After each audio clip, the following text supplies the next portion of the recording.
Good morning friends. నేను ఒక business కోచ్గా 20 సంవత్సరాలకు పైగా సేల్స్ మార్కెటింగ్ రంగంలో అనుభవం వ్యక్తిగా కొంతమంది ఆర్థికంగా సామాజికంగా అభివృద్ధి సాధించలేకపోతున్నారు ఎందుకంటే అన్న టాపిక్తో మీ ముందుకు వచ్చాను. ఈ వీడియో చివరి వరకు చూసినట్లయితే మీకు ఎన్నో విషయాలు మీ సొంతం ఉంటాయని భావిస్తున్నాను. ఇది పార్ట్ 2 భాగం. కొత్త విషయాలు తెలుసుకోవాలని ఆసక్తి లేకపోవడం. మనం ఏం పని చేస్తున్నా ఏం బిజినెస్ చేస్తున్నా కొత్త విషయాలు వస్తూనే ఉంటాయి. ఎందుకంటే 20 ఇయర్స్ బ్యాక్ కావచ్చు, 10 ఇయర్స్ బ్యాక్ కావచ్చు, ఇప్పుడున్న ప్రకారంగా ఎన్నో కొత్త వినూత్నమైన టెక్నాలజీ వచ్చింది, వినూత్నమైన రకరకాల పనులు వచ్చినాయి. మరి కొత్త విషయాల్ని కనుక్కుంటూనే ఉండాలి. కొత్త విషయం కనుక్కుంటేనే మనకు దాంట్లో ఆసక్తి ఉంటుంది. ఆ విధంగా కనుక్కోలేకపోవడం ద్వారా ఆర్థికంగా సామాజికంగా ఇబ్బంది పడుతున్నారు. పెట్టుబడి పెట్టే అలవాటు లేకపోవడం. చాలామంది సంపాదిస్తుంటారు కానీ ఫ్యూచర్ కొరకు పెట్టుబడి పెట్టే ఆలోచన లేకపోవడం, ఎంతో కొంత పొదుపు చేసుకోవడం, ఎంతో కొంత పెట్టుబడి పెట్టడం, అది భవిష్యత్తుకి ఉపయోగపడుతుందని ఆలోచన లేక ఆర్థికంగా సామాజికంగా ఇబ్బంది పడుతున్న వాళ్ళు చాలామందిని చూస్తున్నాం. కొంతమంది అదృష్టాన్ని నమ్ముకుంటారు. అదృష్టాన్ని నమ్ముకొని పని చేయకపోవడం, డల్గా ఉండడం, పోస్ట్పోన్ చేయడం రకరకాల చూస్తుంటాం. గొప్పగా ఎదిగిన వాళ్ళని అదృష్టాన్ని భావిస్తుంటారు. వాళ్ళు పని చేయడానికి ఏమి ఇంట్రెస్ట్ పెట్టరు. సో అట్లాంటి వాళ్ళు లక్కును మాత్రమే నమ్ముకొని ఆర్థికంగా సామాజికంగా ఇబ్బంది పడుతున్న వాళ్ళు చాలామందిని చూస్తున్నాం. సో లక్కు అనేది కొద్ది శాతం మాత్రమే ఉంటుంది.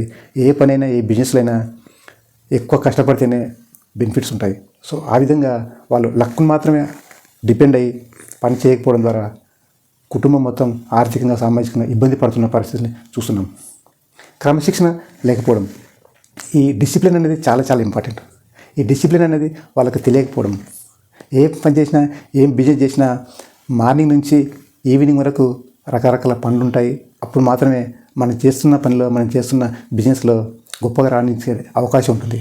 సో వాళ్ళకు డిసిప్లిన్ లేకపోవడం ద్వారా ఆ పనిని పక్కన పెట్టేసి ఇంకా రకరకాల వాటి మీద దృష్టి పెట్టి డిసిప్లిన్ లేకుండా రకరకాల ఇబ్బందులు పడుతుంటారు. సో అట్లాంటి వాళ్ళు ఆర్థికంగా సామాజికంగా ఇబ్బంది పడే క్రమాన్ని చూస్తున్నాం.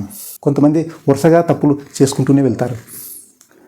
తప్పులు చేయడం మానవ సహజమే, కానీ కొన్ని తప్పుల తర్వాత మళ్ళీ సరిదిద్దుకోవాలి. అప్పుడు మాత్రమే మనం లైఫ్లో ఎదగడానికి అవకాశం ఉంటుంది.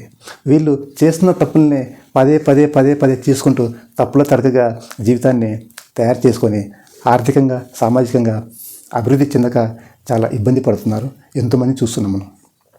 అదేవిధంగా సంపాదన కంటే ఖర్చులను ఎక్కువగా పెడుతున్నారు కొంతమంది. వాళ్ళకు వచ్చే సంపాదన కంటే ఖర్చులు ఎక్కువ పెట్టడం ద్వారా వాళ్ళు ఆర్థికంగా సామాజికంగా ఎదగలేకపోతున్నారు. సో వాళ్ళు ఖర్చులకు ఎక్కువ ప్రయారిటీ ఇస్తున్నారు. లగ్జరీగా ఉండాలని, వాళ్ళలాగా వీళ్ళలాగా ఉండాలని. గొప్పగా ఆర్థికంగా సామాజికంగా ఉన్నవాళ్ళు ఎన్నో ఖర్చులు పెడుతుంటారు. వాళ్ళతో పోటీపడి ఇంకా అధిక ఖర్చులు చేయడం ద్వారా వాళ్ళు ఆర్థికంగా సామాజికంగా రాణించలేకపోతున్నారు. ఆర్థిక లక్ష్యాలు ఏర్పాటు చేసుకోకపోవడం. వాళ్ళు ఏదో పని చేస్తుంటారు, ఏదో బిజినెస్ చేస్తుంటారు, కానీ ఆర్థికంగా ఒక 1 ఇయర్లో ఏం సాధించాలి, 3 ఏళ్లలో ఏం సాధించాలి, 5 ఏళ్లలో ఏం సాధించాలి, 10 ఏళ్లలో ఏం సాధించాలి, జీవిత ఆశయం ఏంది అనేది వాళ్ళకి తెలియదు. సో ఆర్థికంగా లక్ష్యం లేనప్పుడు అది ఎంత సంపాదించినా అంత ఖర్చు అయికుంటూ పోతూనే ఉంది. సో అప్పుడు ఆర్థికంగా సామాజికంగా ఎదగడానికి స్కోప్ లేదు. సో ఆ విధంగా ఆర్థిక లక్ష్యాలు లేక ఎంతో మంది చాలా ఇబ్బందులు పడుతున్నారు. సో ఈ విధంగా ఆర్థికంగా ఇబ్బంది పడే పరిస్థితిని చూస్తున్నాం. ఈ పై అంశాలని మొత్తాన్ని అర్థం చేసుకొని కొత్త విషయాలను తెలుసుకుంటూ పెట్టుబడులు పెట్టుకుంటూ లక్కును మాత్రమే కాదు, పనిని నమ్ముకుంటూ కృషిని నమ్ముకుంటూ క్రమశిక్షణతో ఉంటూ ఒక తప్పులు చేసినా మళ్ళీ చేయకుండా సవరించుకుంటూ సంపాదన మీదనే ఎక్కువ దృష్టి పెట్టి అధిక ఖర్చుల్ని తగ్గించుకుంటూ ఆర్థిక లక్ష్యాలని పెట్టుకొని అవి రీచ్ అయ్యే క్రమంగా ముందుకెళ్తే కుటుంబంలో గొప్పగా ఆర్థికంగా సామాజికంగా ఎదగలుగుతావు. సామాజికంగా సమాజంలో మంచి వ్యక్తిగా రాగలుగుతారా. ఇట్లాంటి స్కిల్ఫుల్ వీడియోస్ కొరకు ఈ క్రింది నెంబర్కి సంప్రదించవచ్చు. మరి మన ఛానల్లో యువర్స్ కోచ్ మల్లయ్య యూట్యూబ్ ఛానల్లో స్టూడెంట్స్కి, అన్ఎంప్లాయీస్కి, ఎంప్లాయీస్కి, మార్కెటింగ్ మిత్రులకి, బిజినెస్ పర్సన్స్కి ఎన్నో రకరకాల soft skills, life skills, personal development skilful videos ఉన్నాయి.